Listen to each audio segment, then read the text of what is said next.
So today's talk is what makes one a Buddhist. It's a question that I often have people ask me.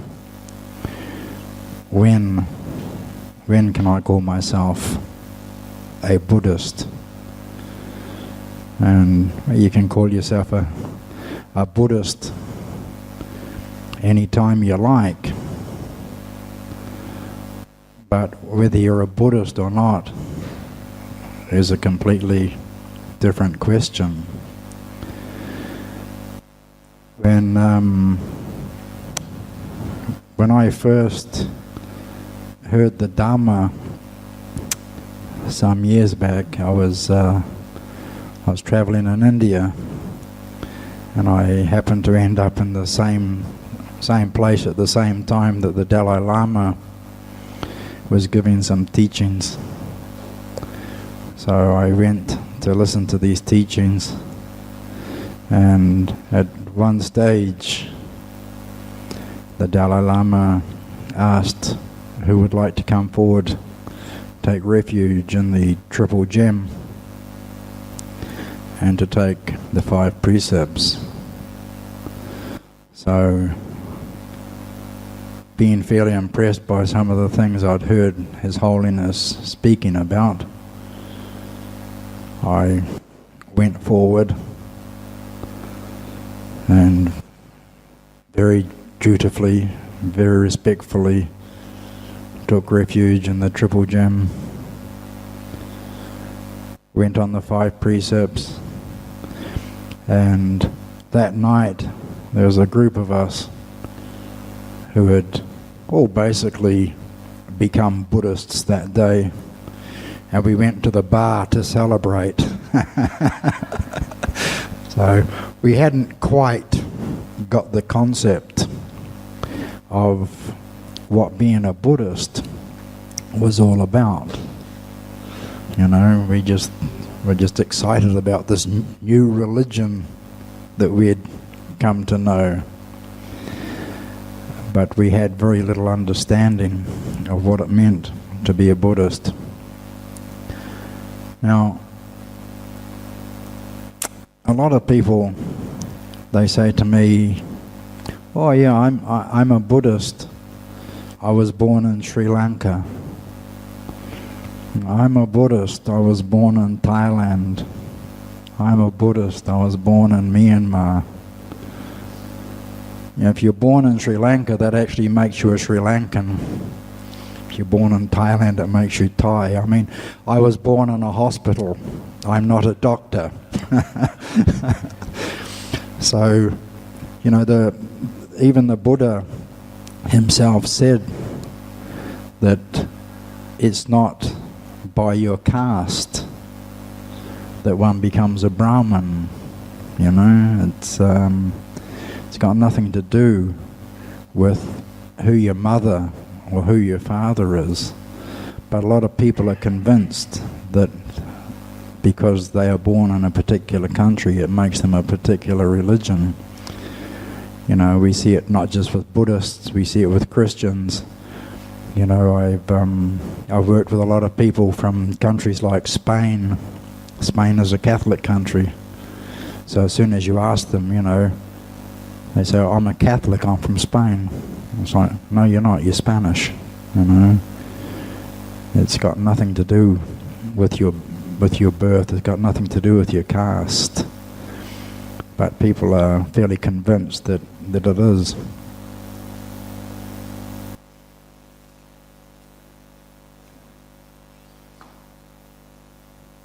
Yeah. When I first became a Buddhist, I was really happy with Buddhism, because Buddhism was a religion that, according to the Western mindset, wasn't full of thou shalt nots. For anybody who's familiar with the Bible, we have thou shalt not kill, thou shalt not steal, thou shalt not do much at all, you know. And we found that Buddhism wasn't all about thou shalt not. It seemed to be more about it's probably best if you don't. You know. And so there wasn't a lot of change in my life when I first became a Buddhist. You know, I was still drinking, I was still partying. You know, that hippie type lifestyle I'd been leading was still there. You know, I just wanted to have fun. And but of course I was telling everybody that I was a Buddhist. And occasionally people would say to me, you know, when I was partying hard, and people would say, "Yeah, I thought you said you were a Buddhist." And I just look at them and say, "I didn't say I was a good Buddhist. It's okay," you know. And that was always my stock answer, you know, because, you know, they'd say, "Oh, I thought Buddhists weren't allowed to drink." It's like, well, no, it's best that we don't drink. But there's nothing that says we're not allowed to drink. You know, people, oh, cool religion. And so there wasn't a lot of difference in my behaviour, you know, because I didn't understand what it meant to be a Buddhist. It's actually in the Dhamma 393. Then it says, by birth one is no Brahmin.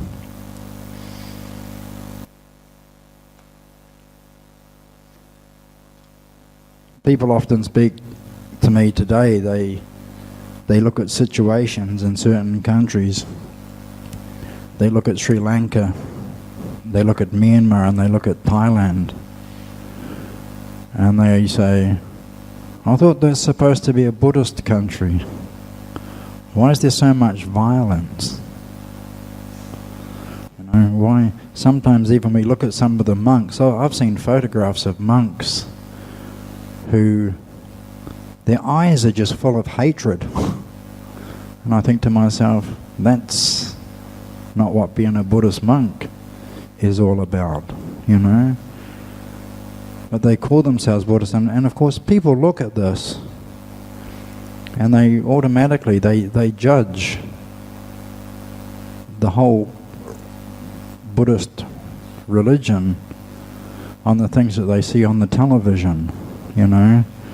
So when you've got one or two monks doing something not particularly nice, they go, "I thought they were supposed to be Buddhist." But their behaviour is not Buddhist, you know. When you're preaching hatred, religious intolerance towards other people, that's not what it means to be a Buddhist. And unfortunately that's what the world sees, you know. The world sees the one bad monk and doesn't see all the other monks that are sitting there meditating and studying the Dhamma.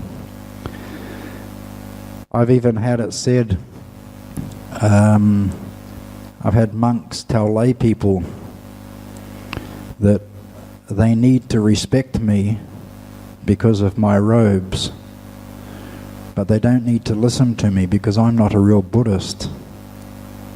I'm not from a Buddhist nation, you know. Now anybody who's going to make that sort of comment is so far away from the truth of the Dhamma.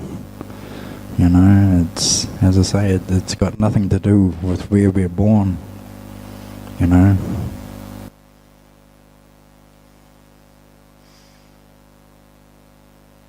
Oh yeah.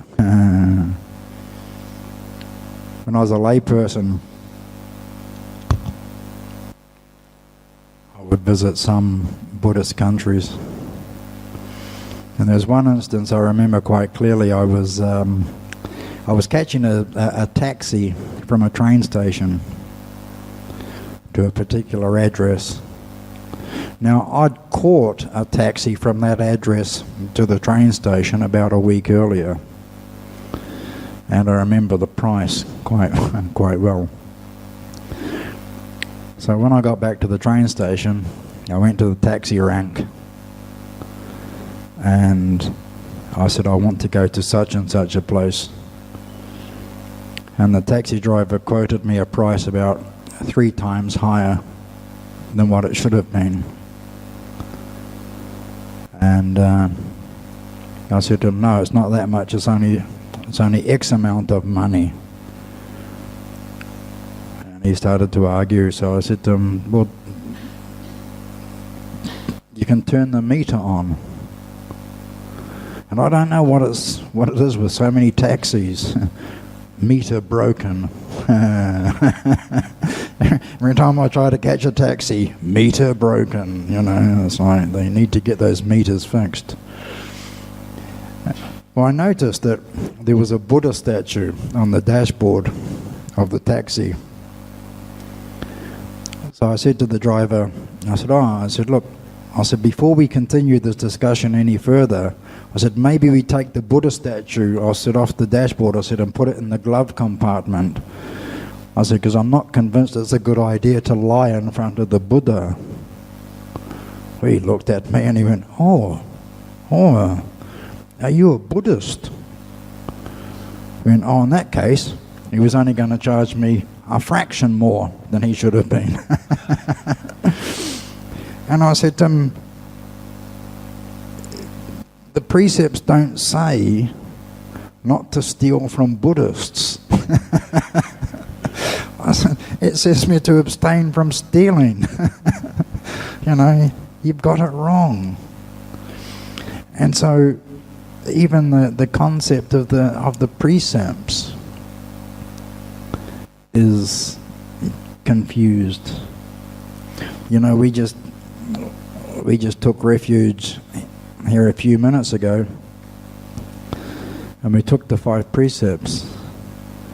But actually taking the 5 precepts, taking refuge in the Buddha, the Dhamma and the Sangha, doesn't make you a Buddhist unless those words mean something. You know, if we just come into the temple, we just come into the centers and we repeat something by rote because it's what we always do and it has absolutely no meaning, we might as well not say it. You know, and we see this all of the time. It becomes a religious experience and it's got nothing to do with the Dhamma. You know, I've seen, well, when I became a Buddhist and I started to, you know, I wanted to be a little bit serious about my practice. So I had a little Buddha statue in my room. And I would take 5 precepts when I got up in the morning. Monday to Thursday, I would take 5 precepts. Friday and Saturday, I'd take 4. Because I'd kind of figured if I didn't want to break the precepts. So I thought, there's a good chance on a Friday, Saturday. A few beers with the boys after work, you know. So I wouldn't take the 5th precept, you know. Better not to take it than it was to break it. So again, this is just playing with the precepts, you know. And I've been in temples where people have come into the temple to take the 5 precepts. And it's funny, I was talking to Ajahn Brahms about this the other day. And as soon as I started talking, he knew exactly where I was going with this one. He's seen it himself. You know, everybody sat there, you know, they're like, and then you get to the you know, like Sura, Mera, and you see this habit. The fingers go down. And it's like in the West, when we're making a promise that we have no intentions of keeping, we cross our fingers. It's like, I'm saying it, but I don't mean it. It's okay. Or they would cough. You know, you'd be like, you know, Mary and everybody in your ear. No, I didn't say it. I don't need to. I've actually seen people walk out from the Vihara after taking 5 precepts, go straight to their car and start drinking, you know. So the precepts have had absolutely no meaning whatsoever for these people. It's just become they're hollow words. So when we take the precepts have to mean something to us.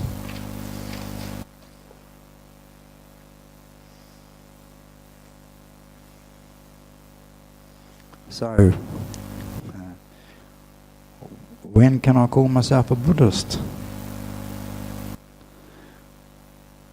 The first thing that we need to do is we need to listen to the Dhamma. That's what started me on my path. I heard the Dhamma, and so that's the first step. We have to listen to the Dhamma, but we have to make sure, and this can be quite difficult. It has to be the true Dhamma. There are a lot of teachers out there who will say things to keep the audience happy, But that's not the way the Buddha taught. The Buddha taught people so that they could attain enlightenment. So he taught the truth, And today there's a lot of monks who just teach so that they become popular and they have big audiences, But they're not teaching the true Dhamma. And so it's very important that when we start to listen to the Dhamma, it's true Dhamma. But as I say, that can be quite difficult when you're very new to Buddhism to know. You would expect if you go into a temple, you're going to be given the true Dhamma, But there's a lot of what I call it Dhamma light. It's like here in Malaysia, you have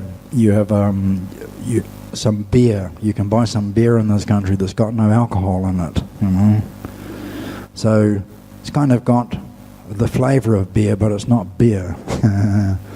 And you get Dhammas exactly the same. It's kind of got the flavour, but it's not the true Dhamma. But we're lucky today because we have the suttas,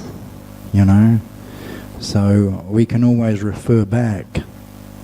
We can listen to what the monk has to say or to what the teacher has to say. And then we can refer it back to the suttas. And if it agrees with what the suttas have to say, then we can accept it as something that the Buddha taught. If it doesn't agree with what the suttas have to say, then we have to make a decision. Do we want to go along with the teaching that we've just heard, or are we going to go back to the teachings of the Buddha? So it's got to be the true Dhamma.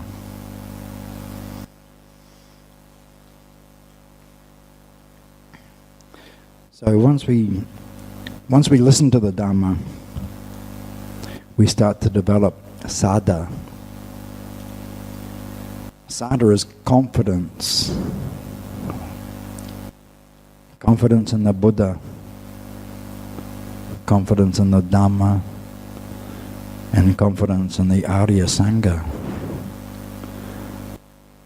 And this confidence will become an unshakable confidence. We will start to understand what is wholesome and what is unwholesome. Because not everything we get taught is going to lead to wholesomeness. It might seem nice, but it's not going to lead us anywhere. And so it's very important that we develop this confidence in the Buddha, Dhamma and Sangha.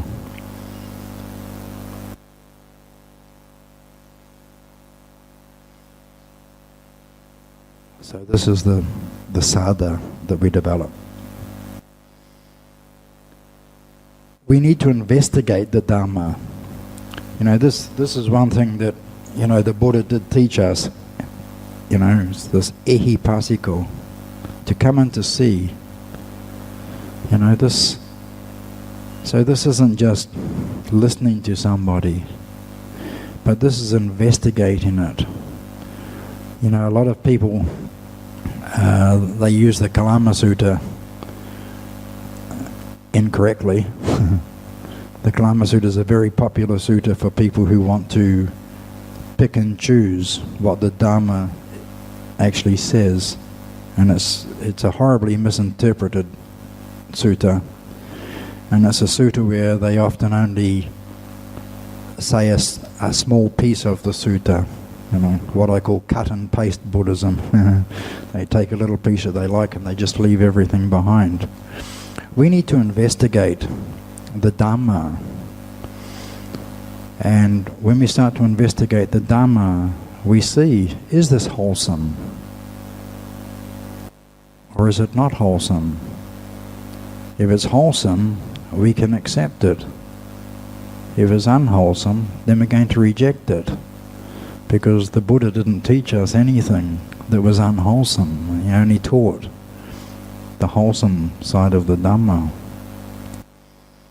And so we need to practice. But as we start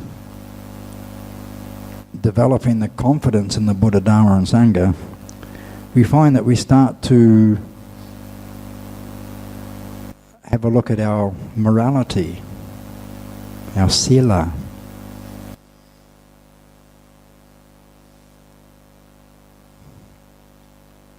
You know, for a lot of our lives, well, for me personally, I was a pretty selfish person, you know. Everything was about me and my happiness. Even if my happiness meant making you miserable, as long as I was happy, you know. If you had a bag of drugs and I didn't have a bag of drugs, well, if I stole your bag of drugs, that was your problem. I had a bag of drugs, I was a happy person, you know. Just because you had no drugs to smoke, that was your problem, you know. We're even taught from a young age to beat the other person, to be the best, to be number one. I used to get told it didn't matter whose toes you stood on to get to the top, as long as you got to the top, you know. It was all about the self. You know, it was all about selfishness. But as we start to understand the teachings of the Buddha, we realize it's supposed to be about selflessness, not selfishness.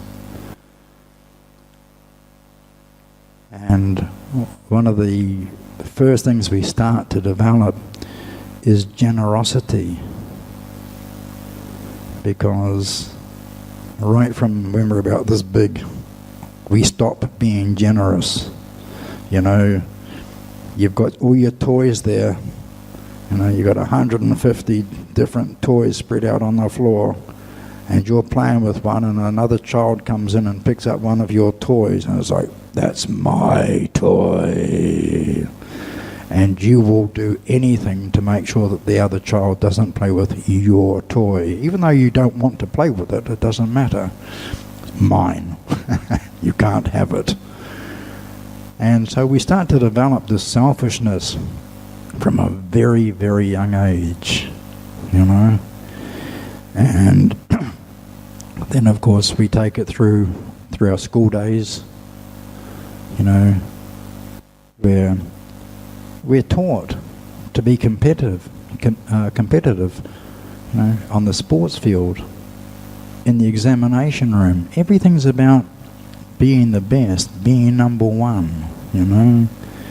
And then we get a job, and, you know, it's like we want to climb the ladder, and it doesn't matter. We will lie our way to the top if we need to, you know. As long as we get to the top and get the wage increase and extra holidays and company car. So we will lie and cheat our way to the top, you know. We've always been very selfish people. And so when we come to Buddhism, we start to practice Dhamma. You know, and of course one of the most simple forms of practicing dana is when you see the monk walking down the road first thing in the morning with his alms bowl, we put some food in it. You know? So that's taking food away from ourselves and giving it to another person. You know, that's generosity. It's one of the easiest forms of generosity that you can practice as a Buddhist is, you know, not so easy here in Malaysia. There's not a lot of monks doing pindabat for some reason. But it happens. You see people coming into the temple and they give. You know, they're cooking food for the monks. They're taking care of the monks.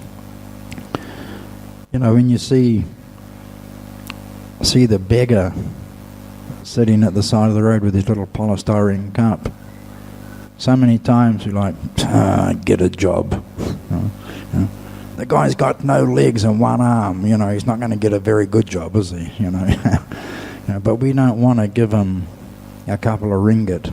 You know, I worked hard for my money. You know, but we can drop a few coins into the beggar's cup. You know, people say, oh, it's his karma to be a beggar. I hear this all the time. Don't give him money, it's his karma to be a beggar. It's like, well, you've just come across this beggar. How about creating some virtuous karma for yourself? Give him a couple of ringgit. Stop being so stingy.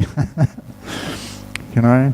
So we start to develop this generosity by practicing a little bit of dana, you know.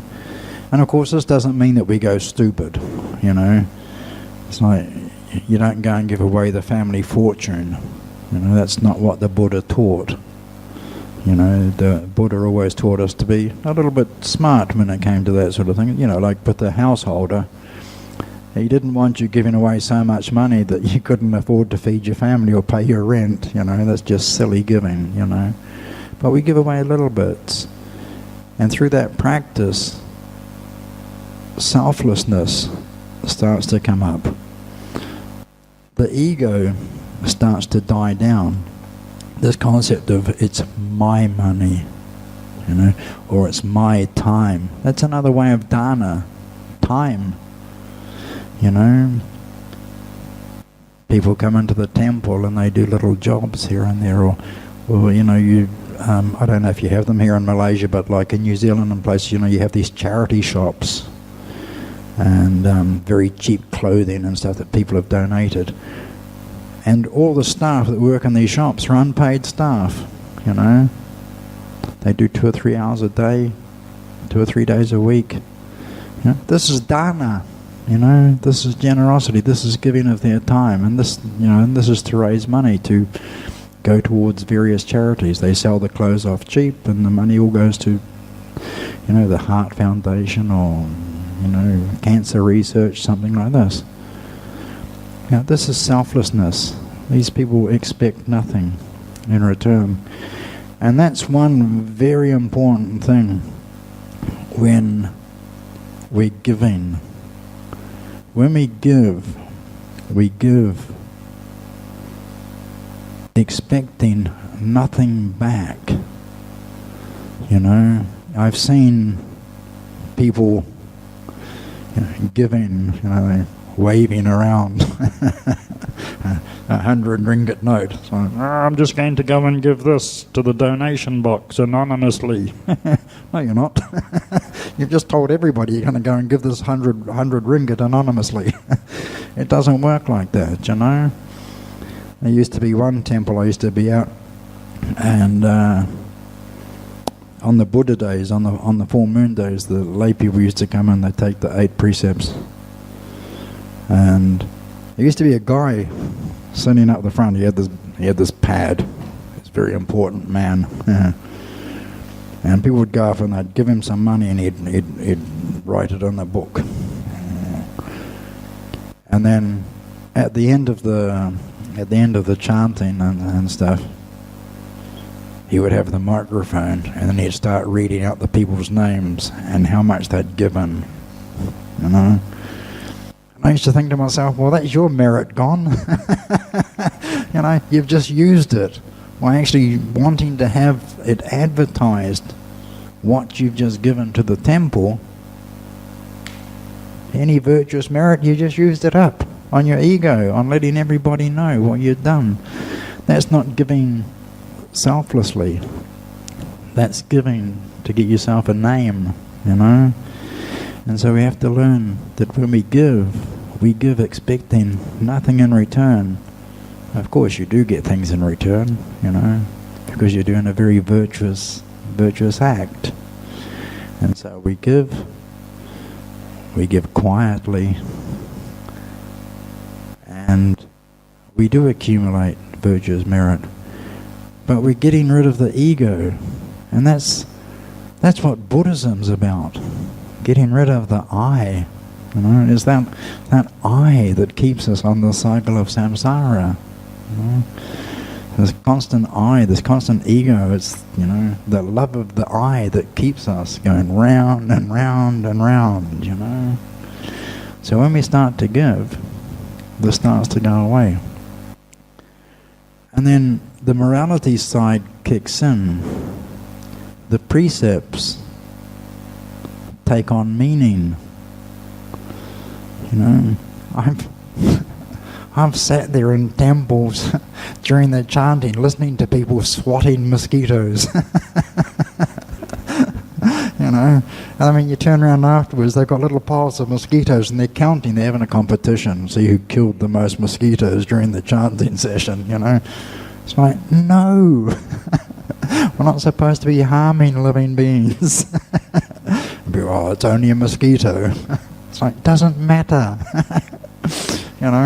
I've seen monks sitting there with, you got those electric things, they look like a tennis racket. Monks sitting there in the temple going, killing mozzies. But the precepts, we're supposed to try and keep them to the best of our ability, We've got sprays we can put on ourselves, The mosquitoes don't like it, but it doesn't kill them. But they won't bite you.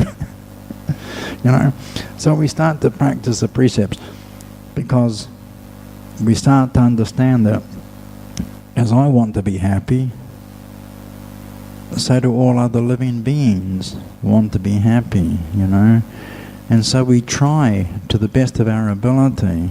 And I always say to the best of our ability because we make mistakes. We are human. We have failings from time to time, Sometimes it's like, you're sitting there, oh, dang. Though actually, that's not quite intentional, because half the time you're not even thinking when you swat a mosquito. You're not thinking, there's a mosquito on my arm and I am going to kill it right now. You just feel something and it's like, well, oops. But we can make mistakes. When I did start out in Buddhism, and sometimes, I'd have taken 5 precepts and then I'd find myself having a beer on a hot summer's evening. I'd forgotten completely that I'd taken the 5 precepts. And you're like, oh, darn. I blew it. But that's okay, We just try harder the next time, We don't go beating ourselves up. We don't go carrying around a big bag of guilt because we got it wrong, So when we break the precepts, and we know we've broken the precept, we just try a little bit harder the next time to keep the precepts. But when we're keeping the precepts, it is an act of selflessness. It's selfless not to harm living beings. It's selfless not to steal. The hardest one is the one on speech. Because everybody says, they say, oh yeah, it's, they say false speech, you're not allowed to tell lies. But it's harsh speech. Now even that one's not too difficult to keep. No harsh speech. Divisive speech, even that, can be relatively easy to stick to. But the fourth part of that particular precept, gossip. Don't we love to have a good gossip? Yeah? And the conversation always starts off with, I'm not one to gossip, but. We love a good little But gossip hurts people, because quite often what we're gossiping about is untrue. We've heard something. Always starts off, don't tell anybody, keep this a secret just between us. Yeah, right. You'll be on the telephone within a nanosecond of hanging up from this conversation, So we need to stop gossiping about people, because, I've seen instances where, young teenagers have had people gossip about them. The gossip's been totally untrue, yet the teenagers committed suicide because of what's been said. Our tongues can cause so many problems, that we're not even aware of, so it's extremely important that morality is developed in a big way. And then once we develop morality, then we have samadhi. When we want to start meditating, you can't meditate without morality. It's not possible. And then panya, the wisdom, starts to arise. And you find yourself starting to associate with good friends, spiritual friends, and those things of the world start to lose interest for you. We let go of greed. I won't bother with all the Pali. We let go of greed, we let go of hatred, and we let go of delusion. So we become non-greedy, non-hating, and non-delusional people. And when we start to get rid of things like anger, hatred, and delusion, we become nicer people to be around. And we're actually practicing the Dhamma according to the Buddha. When we start to practice the Dhamma according to the Buddha, that is when you can call yourself a Buddhist. So we need to start to practice the Dhamma according to the Dhamma. That's the important part. Practicing it according to the teachings. Not practicing it according to the way that it feels good for you or I. Because sometimes practicing the Dhamma doesn't always feel good. There's a lot of sacrifice that we start to make, Feels a bit difficult sometimes. But the more we practice it, the more we see just how easy it is. So when we start to practice the Dhamma according to the Dhamma, when our precepts, when our morality means something to us, when we start to feel a sense of shame, now note, shame, not guilt. Don't talk about guilt here. Guilt's a stupid emotion. So if anybody's got guilt, chuck it out, because it's ridiculous.